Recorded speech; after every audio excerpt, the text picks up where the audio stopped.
Hello, students. I welcome you all to today's amazing session. This is Aarti Pillai, your English teacher, and today we are going to discuss part 2, The Hack Driver, which is written by, can you tell me the name of the writer? Exactly, Harry Sinclair Lewis, written by Harry Sinclair Lewis, and mm, he's an American writer and he received the Nobel Prize in Literature.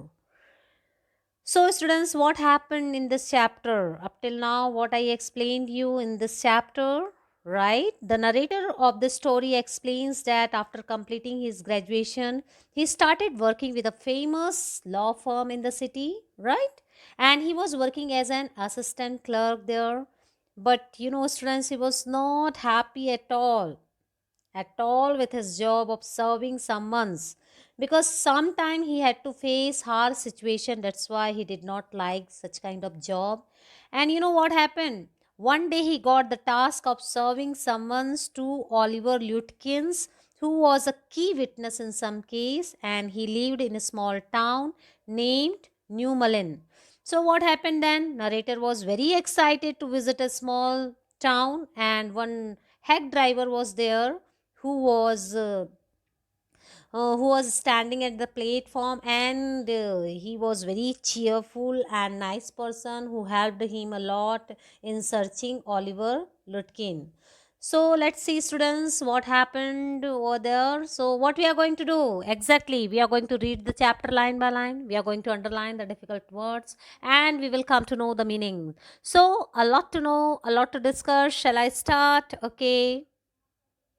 So, students, I know all of us mothers is a terror. Bill side. I took a trunk out there for once, and she's almost took my skin off because I didn't treat it like a box of eggs. She's about 9 feet tall and 4 feet thick and quick as a cat, and she sure can talk. I'll bet Oliver heard that somebody is chasing him and has gone on there to hide behind his mother's skirts. Well, try her, but you had better let me do it, boy. You may be great at literature and law, but you haven't had real training in swearing. So, what happened? So, students, Bill told him that he knew Oliver's mother because once he took the delivery of a trunk for her. And you know what happened then? Her mother, that means his mother, she treated him very badly as she was very angry for not taking proper care of her trunk. And you know what happened then? He described her physical appearance, that she was 9 feet tall and 4 feet thick, and compared her quickness to that of a cat, right? And further he added that Lutkins must have come to know that they were searching for him. That's why he had run to his mother's place in order to hide himself. He also suggested that narrator should let him deal with the mothers, as he doubted that the clerk would not be able to extract the truth from the lady's mouth. So let's see the next para. So, students, we drove into a poor farmyard. We were faced by an enormous and cheerful old woman. My guide bravely went up to her and said, "Remember me, I'll Bill Magnuson and the carter and hackman. I want to find your son Oliver. I don't know anything about Oliver and I don't want to," she shouted. Enormous, that means use. So, what happened then? You know what happened? When they reached the farmland, they found a heavily built, cheerful old lady. Bill went up to her with guts and introduced himself by saying that he was Bill Magnuson, and also told her that he was searching for her son Oliver. Right? And to this, the lady replied by shouting that she knew nothing about him. Now, look here, we have had just about enough nonsense. This young man represents the court in the city, and we have a legal right to search all properties for this Oliver Litkins. Bill made me sound very important, and and the woman was impressed. She retired into the kitchen, and we followed. She seized an iron from the old-fashioned store and marched on us, shouting, "You search all you want to, if you don't mind getting burst first." She shouted and laughed at our frightened retreat. So, what happened? Represent that means students be appointed to act on behalf of or speak for someone, and retired that means went inside. Here, the meaning is went inside, and seized that means grabbed or snatched, frightened that means afraid or anxious, and retreat that means pull back. So, students, Bill got a bit strict with the lady and said that what he said, do you know?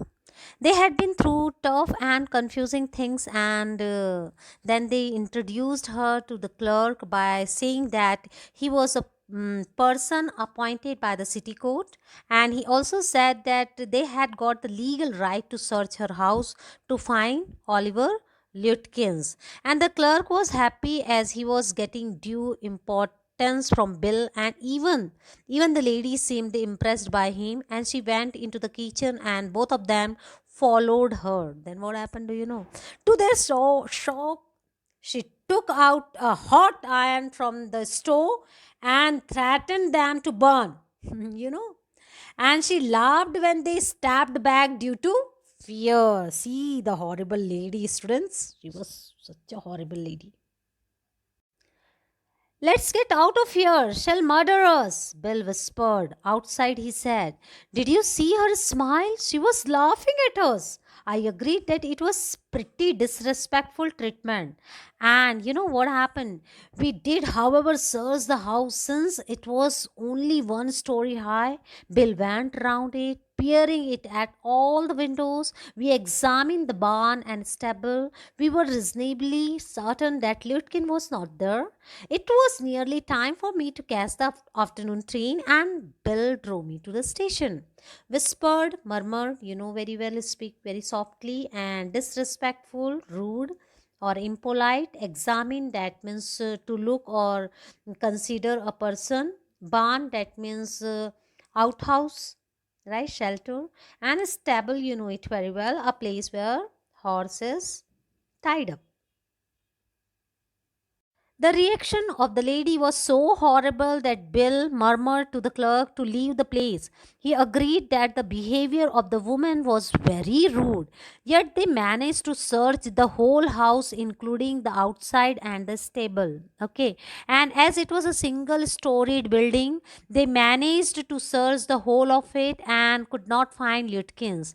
As the clerk was getting late for his train, therefore Bill took him to the station. So, on the way to the city, I worried very little over my failure to find Litkins. I was too busy thinking about Bill Maxon. Really, I considered returning to New Mullen to practice law. If I had found Bill so deep and richly human, might I not grow to love Fritz and Gustav and a hundred other slow spoken, simple, wise neighbors?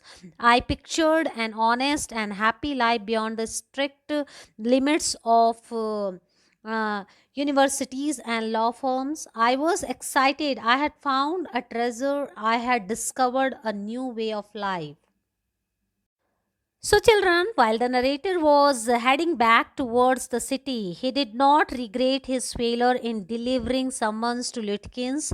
Rather, he was happy. He was still thinking about Bill and felt like going back to New Malin and start his practice there. Okay, and what he and he felt a certain kind of attachment with all the villagers as Fritz, Gustav, whom he considered humble speakers and wise neighbors. He imagined a life which was honest, simple, and joyous, which was not experienced by him in the boundaries of his university or law firm. He was so happy that he felt as if he had not some kind of treasure and had found a new way of life. But it did not think much about Lutkins, the office did. I found them all upset. Nothing morning, next morning. He imagined students a life which was honest, simple, and joyous, which was not experienced by him in the boundaries of the university or law firm. He was so happy that he felt as if he had got some kind of treasure and had found a new way of life. Now let's move on to the next para, students. But if I did not think much about Lutkins, the office did. I found them all upset. Okay. Next morning, the case was coming up in the court, and they had to have Lutkins. I was a shameful, useless fool. That morning, my promising legal career almost came to an end before it had begun. Shameful, that means disgraceful, and promising, that means hopeful. So, what happened, do you know? Though the narrator was not so worried about finding Lutkins, but his firm was. He was not, but his firm was. The people there got very upset on hearing that he was not able to serve the summons, and he was insulted by being called shameful and useless. And he felt that it was his last day in the office as his career was about to end. So, what happened then? Let's see, students. The chief almost murdered me. He hinted that I might do all at digging ditches. I was ordered back to New Malin, and with me went a man who had worked with Lutkins. I was rather sorry because it would prevent me loafing all over again with Bill. Hinted, that means suggest, digging, that means to till, and ditches, that means a drain or trench, and loafing, that means spend time in idle way. So what happened, do you know, students? The narrator's chief was very angry with him, and he treated him so badly that the clerk felt as if he would murder him. Not only this, he was suggested to him that he was better for the job of telling a drain or something. He was again sent to New Malin with a man who had worked with Lutkin, right? And you know, the clerk was feeling bad not for what happened, but because he would miss the chance to be with Bill. So, students, when the train arrived at New Malin, Bill was on the station platform near his cart. Strangely enough, that old tigress Lutkin's mother was there, talking and laughing with Bill, not quarreling at all from the train steps. I pointed Bill out to my companion and said, "There's a fine fellow, a real man. I spent the day with him." "He helped you hunt for Oliver Lutkins?" "Yes, he helped me a lot. He must have his Lutkins himself." Companion, that means what, do you know? Associate, partner. And hunt, that means search for. So when both the narrator and his new partner reached New Malin station, they saw Bill on the platform. But to his, that means narrator, surprise, Bill was talking and laughing with Lutkin's mother, whom the narrator compared to a tigress for her rude behavior, right? How she behaved, you know it very well. He then told his partner that it was Bill, a nice man who helped him search for Lutkins. But do you know what happened? Search, but he was surprised by the answer given by the companion that the man who helped him find Lutkin was none other than Lutkin himself. See, tragedy, students, really. What really hurt me was that when I served the summons, Lutkin and his mother laughed at me as though I were a bright boy of 7. With loving kindness, they begged me to go with them to a where? To a neighbor's house for a cup of coffee. "I told them about you and they're anxious to look at you," said Lutkins joyfully. They're about the only folks in the town that missed seeing you yesterday." Beg, that means to request. Anxious, that means concern, worried. And folks, that means people. So, students, what happened? Do you know? The king that pains the narrators a lot. right? Uh, uh, the thing that pains the narrator a lot was that both the mother and son were laughing at him when he served Lutkins with the summons. And not only this, they requested him to join them for a coffee at a neighbor's house because they were the only people left in the village who had not seen him yesterday. And when he was searching for Lutkins, though Lutkin was riding with him in the hack. So, really, it was a kind of tragedy, we can say that, students. So, in this way, I have come to an end of this chapter. I hope you have understood. I'll keep learning, keep practicing. Thank you so much. Bye.